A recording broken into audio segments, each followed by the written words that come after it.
Good day and welcome, guys. Today we'll be looking at the International Federation of Gynecology and Obstetrics staging of cervical cancer. Let's begin with the stage 0, which is the pre-invasive carcinoma or carcinoma in situ.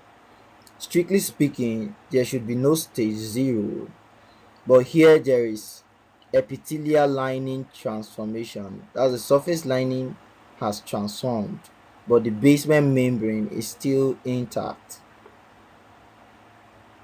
So the stage 1, which is divided into stage 1A1 and stage 1A2 and also stage 1B1 and 1B2. The one carcinoma is confined to cervix, corpus extension to be disregarded.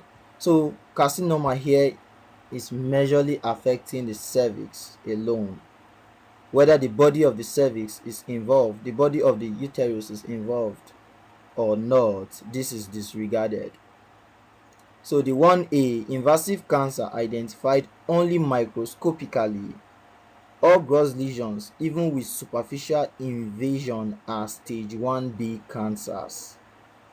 Depth of major stroma invasion should not be greater than 5 mm and no wider than 7 mm. Failure to persist with repeated attempts. So the stage 1A1, here measured invasion no greater than 3 mm in depth and no wider than 7 mm. So this is the measured invasion here, and it shouldn't be greater than 3 mm in depth and no wider than 7 mm. So the stage 1A2, measured depth of invasion greater than 3 mm and no greater than 5 mm, no wider than 7 mm. Here the measured invasion is greater than 3 mm but not greater than 5 mm and no greater than 7 mm wide. So let's move to the stage 1B. Here clinical lesions confined to the cervix or preclinical lesions greater than 1A. So in the stage 1B, the clinical lesions here, the lesions are physical, macroscopic, you can see them, and as well the lesions are greater than 1A. So it's either the lesion is macroscopic and confined to the cervix, or the lesion is greater than 1A. So in the 1B1, clinical lesions no greater than 4 cm in size. So in 1B1, you can see the clinical lesion here. It is macroscopic, but it shouldn't be greater than 4 cm in size. So the 1B2, clinical lesions greater than 4 cm in size. Here too, the clinical lesion is visible and greater than 4 cm in 1B2. So let's move to the stage 2. Here carcinoma extending beyond the cervix and involving the vagina, but not the lower third, and or infiltrating the parametrium, but not reaching the pelvic side wall.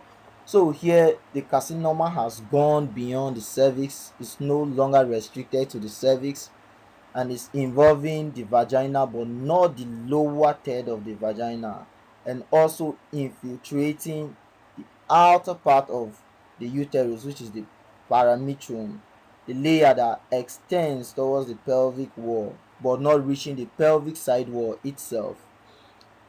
So let's move to the stage 2A.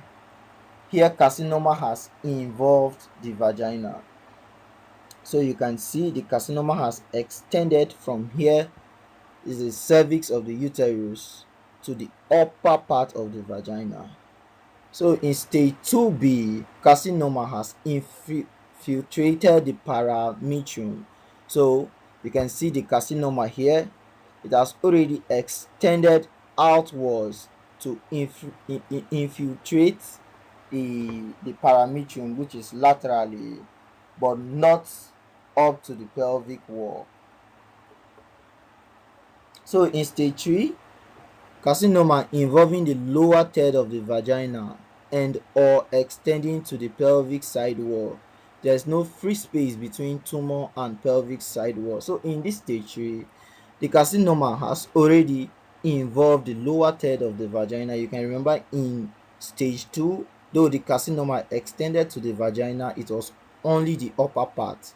But here it has extended to the lower third of the vagina and even reached the pelvic side wall. Thus, there is no space between the pelvic side wall and the uterus itself. So in the 3A, carcinoma involving the lower third of the vagina. So this is stage 3A and carcinoma has already extended to the lower third of the vagina. And in the stage 3B, carcinoma extending to the pelvic wall and or hydronephrosis or non-functioning kidney due to ureteric obstruction caused by tumor. So here the carcinoma has extended to the pelvic wall, and you can see there is no space here between the cervix and the pelvic wall. And also due to compression of the tumor on the ureter, there is retention of urine in the kidney, as you can see here.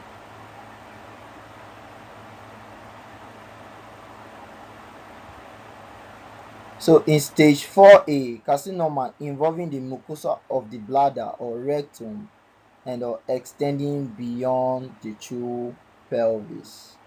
So now in the stage 4A, carcinoma has already extended from the cervix to involve the bladder, which is anterior, and the rectum, which is posterior, or even extending beyond what is actually the true pelvic cavity. Thus, could have extended even up to the level of the spinal cord or backbone.